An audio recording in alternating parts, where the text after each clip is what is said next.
कुछ भी बात करने से पहले बैकग्राउंड सही कर लेते हैं। चल रही है एंड मेरी भी चल रही है। कभी तो शेर बन जाता है, पूरा भूखा शेर। तो गाइस उसका रीजन ये है, बोलेगा उसका ज्यादा इनोसेंट कोई है ही नहीं दुनिया में। अगर दशहरा एक दिन बाद आ जाती तो मुझे एक और छुट्टी मिल जाती। गाइस एक और बात, इंडस्ट्रीज कर रही हूँ, उसके बाद जो मुझे इतने सारे इंजेक्शंस लगे ना वो मुझे ही पता है। तो गाइस यहाँ पे मैं टीवी कैमरा नहीं दे सकती, अपना शेर लेकर अपनी जाना। दीदी ने बुलाया और ऐसे भाग गया। दिखा देती हूँ कि मैंने जितना किया है। कुछ भी बात करने से पहले बैकग्राउंड सही कर लेते हैं। Hello everyone, welcome back to Lakshu की दुनिया and welcome back to my productive study vlog। बहुत दिन बाद वाला स्टडी व्लॉग, क्योंकि इतने दिनों से मैं व्लॉग बना ही नहीं पा रही थी। पता है क्यों? क्योंकि मेरे एग्जाम्स चल रहे थे। और एक और रीजन था मेरे व्लॉग ना शूट करने का। पता है क्या? मेरे मासूम से पपी ने मुझे बाइट कर लिया था एंड उसने बाइट तो गलती से किया था एंड बहुत थोड़ा सा किया था, लेकिन थोड़ा सा ब्लड भी आ गया था। तो हमारी माता श्री ने हमें बहुत सारे इंजेक्शन लगवा दिए। और वो तो इंजेक्शंस लगवाने ही पड़ते क्योंकि हमारा पपी तब तक वैक्सीनेटेड नहीं था एंड अभी तो फिलहाल उसकी वैक्सीनेशन चल रही है एंड मेरी भी चल रही है। उसके बाद जो मुझे इतने सारे इंजेक्शंस लगे ना वो मुझे ही पता है। गाइस अभी मेरे 2 इंजेक्शंस रहते हैं, एक मुझे 4 को लगेगा, एक मुझे 18 को लगेगा। गाइस जो एमी है, मतलब जो एमरल्ड है, वो कभी तो शेर बन जाता है, पूरा भूखा शेर। और कभी कभी वो इतना मासूम बन जाता है, इतना इनोसेंट सा बन जाता है ना, मतलब भाई कि आपको लगेगा उसके ज्यादा इनोसेंट कोई है ही नहीं दुनिया में। गाइस आपको पता है वो मुझे जरा सा काटने के बाद रोने लग गया, सीरियसली। मम्मा कह रही थी कि उनको भी इंटेंशन आ जाती है कि उन्होंने कुछ गलत कर दिया है। पता है गाइस इन इंजेक्शंस की वजह से मैं अपने 2-3 एग्जाम्स भी नहीं दे पाई। गाइस अब फाइनली मुझे थोड़ा ठीक लग रहा है, इसलिए मैं ब्लॉग बना पा रही हूँ। बट जैसे कि मैंने बताया अभी भी 2 इंजेक्शन बचे हैं। तो या गाइस आप लोग सोच रहे हो कि मैं आज स्कूल क्यों नहीं गई। सो गाइस उसका रीज़न ये है कि अभी 2 दिन से चल रहे हैं एनुअल डे के auditions and I am not interested. तो मैं क्या करूँ स्कूल जाके। गाइस आज नवमी भी है। गाइस जैसे कि आप सबको पता होगा कि मैं हूँ एक कंजक। सो चलो खाते हैं हलवा पूड़ी। पहले चलो मैं आपको माता रानी से मिलवा देती हूँ। गाइस एक और बात, मेरी 2 अक्टूबर को भी छुट्टी है स्कूल की, मतलब कल, क्योंकि 2 अक्टूबर को गांधी जी और रावण का कोलैब है। अगर दशहरा एक दिन बाद आ जाती तो मुझे एक और छुट्टी मिल जाती, but unfortunately Gandhi ji and Ravan wanted to collab.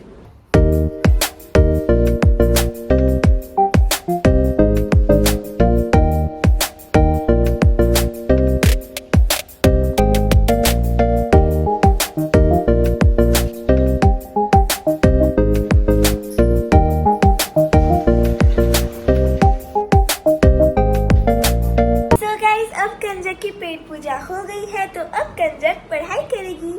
And guys अभी मैं ज्योग्राफी के टर्म 2 का चैप्टर नंबर 4 इंडस्ट्रीज कर रही हूँ एंड वो चैप्टर मैंने कल स्टार्ट कर दिया था एंड मैंने उसके कुछ नोट्स भी बना लिए थे। तो चलो उस चैप्टर को कंटिन्यू करते हैं।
मैं सोच रही हूँ नेक्स्ट चैप्टर करने का सिविक्स का, जो कि है जुडिशरी। लेकिन उससे पहले एक बार इस चैप्टर को और अच्छे से रिवाइज कर लेते हैं। एंड अभी मैंने इसके बस नोट्स ही बनाए हैं, मैंने अभी इसके क्वेश्चन आंसर्स नहीं करे हैं।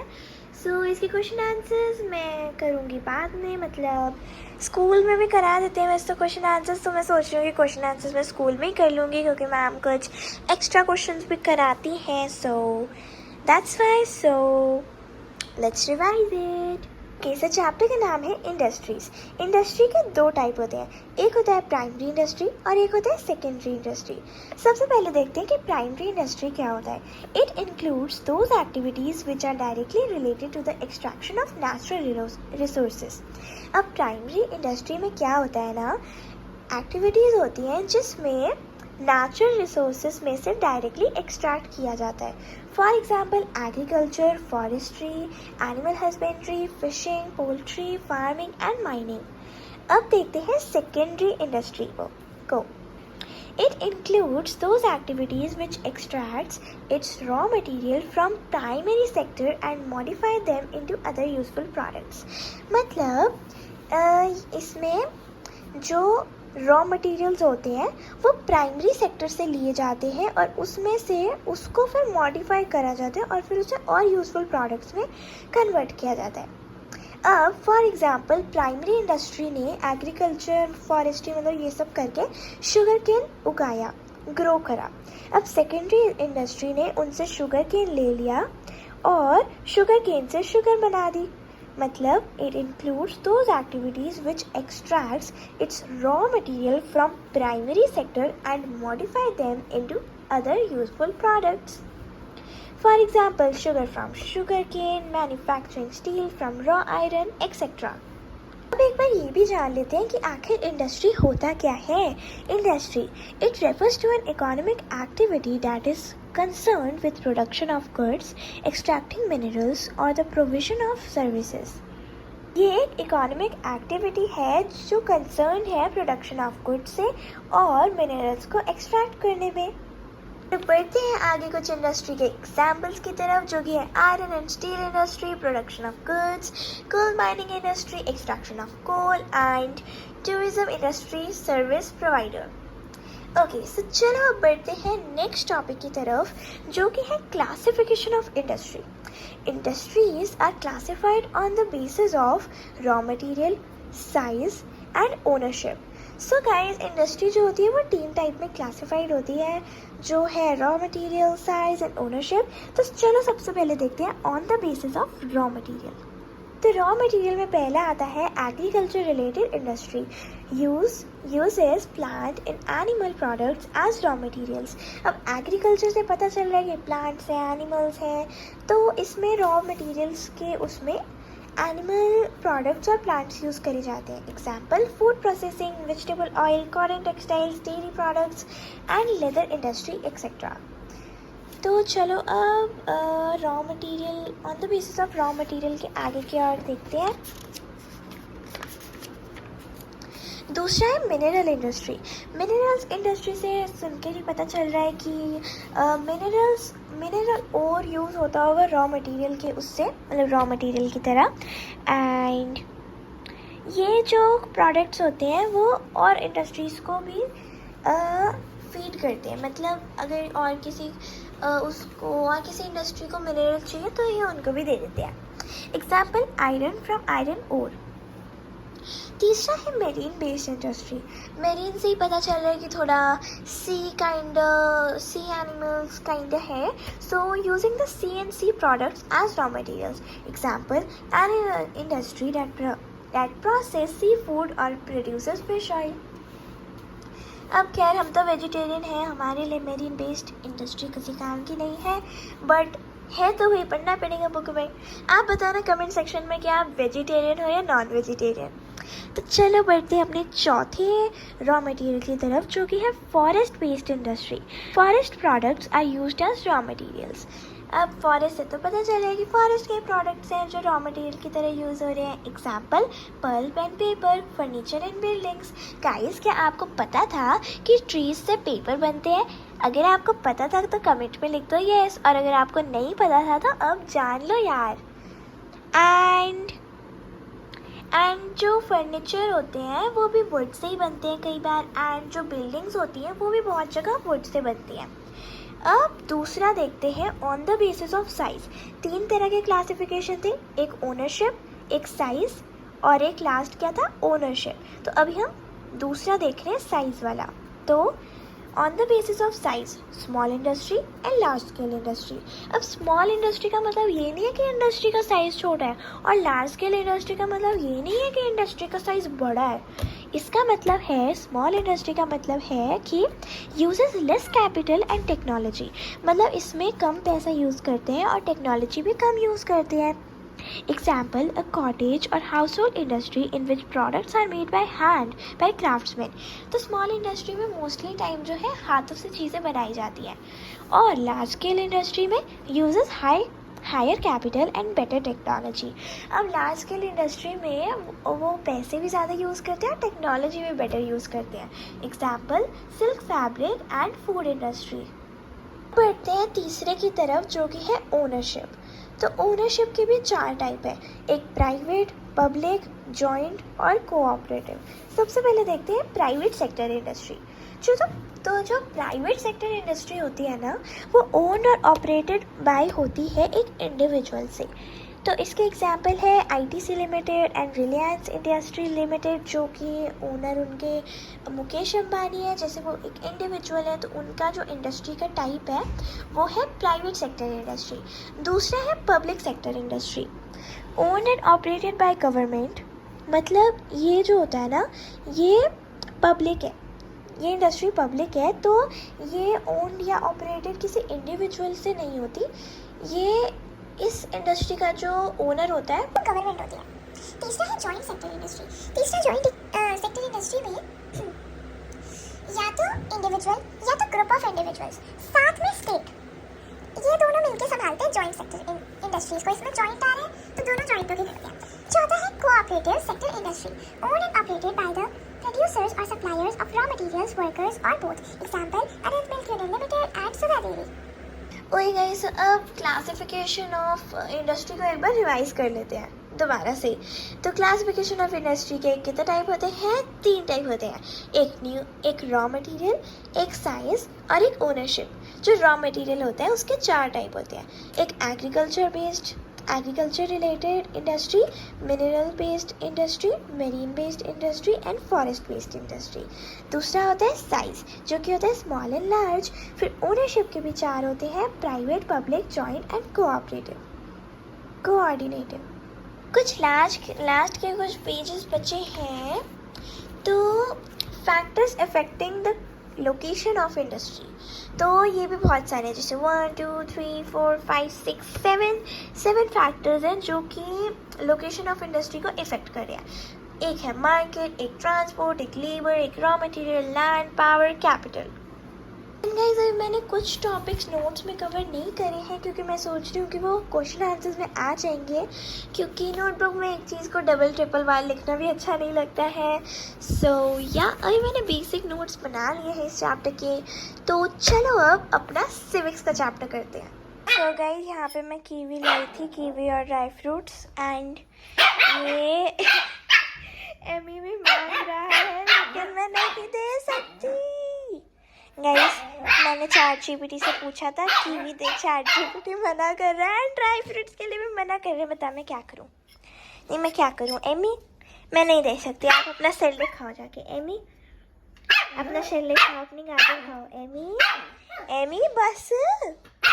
बस एमी यार, आपका सेरेलैक रखा है ना, आपकी गाजर रखी है ना, गाजर। एमी गाजर खा लो जाके। आपको मैं नहीं दे सकती कीवी। दीदी ने बुलाया और ऐसे भाग गया।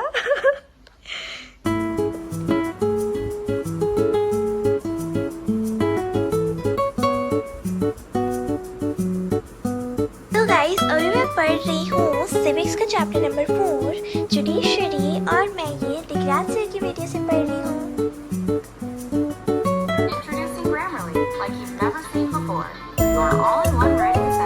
क्लास 8 की सिविक्स में तो सारे चैप्टर्स मेरे मतलब के हैं कि मुझे ना मतलब ऐसे लॉ के बारे में पढ़ने में बहुत अच्छा लगता है। एंड या इस बुक में, सिविक्स की बुक में ऑलमोस्ट सारे लॉ के चैप्टर्स हैं, जैसे कि ऑलमोस्ट मतलब सारी लॉ के चैप्टर हैं, जैसे द इंडियन कॉन्स्टिट्यूशन, उसके बाद अंडरस्टैंडिंग सेक्युलरिज्म, उसके बाद the parliament and the making of laws, और अब आ गया है सबसे बेस्ट चैप्टर जो है जुडिशरी।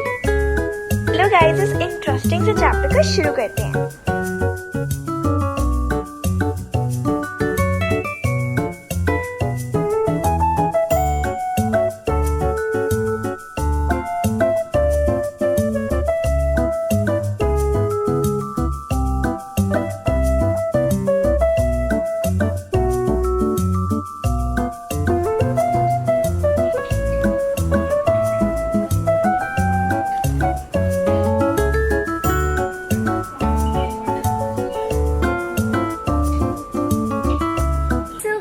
लाइट नहीं आ रही है एंड इसलिए मैंने कपड़े भी चेंज कर लिए थे क्योंकि मुझे उनमें गर्मी लग रही थी बहुत ज़्यादा। एंड अभी जो मैं सोच रही थी वीडियो से ज्योग्राफी का सिविक्स का चैप्टर करने का, वो मैं नहीं कर पाई क्योंकि इन्वर्टर भी बंद हो गया था। एंड हो गया था नहीं, हो गया है, ठीक है। ये इस रूम का इन्वर्टर चल रहा है बस। एंड जो मेन इन्वर्टर है वो वाईफाई से कनेक्टेड है, तो मेन इन्वर्टर बंद हो चुका है तो वाईफाई भी जा चुका है एंड इंटरनेट नहीं है। सो अब मैं वीडियो नहीं देख सकती, ठीक है। एंड मैं जितना खुद से कर पाई चैप्टर मैंने उतना करा है एंड अब मैं थक गई हूँ, सो मैं बाकी का कल करूँगी। दिखा देती हूँ कि मैंने जितना किया है। ये मैंने सुंदर सा टर्म 2 का पहले ये बनाया है एंड देन ये मैंने सबसे पहले कुछ इंट्रोडक्शन किया है इस जुडिशरी के चैप्टर का। एंड उसके बाद मैंने रोल ऑफ जुडिशरी के 3 टाइप बताए हैं, एक डिस्प्यूट रिजोल्यूशन, एक जुडिशरी रिव्यू, एक upholding the law and enforcing fundamental rights. And इसको मैंने डिफाइन भी कर दिया है। सो या यहाँ पर एंड या अब मैं बाकी की पढ़ाई कल करूँगी। So bye bye, thanks for watching.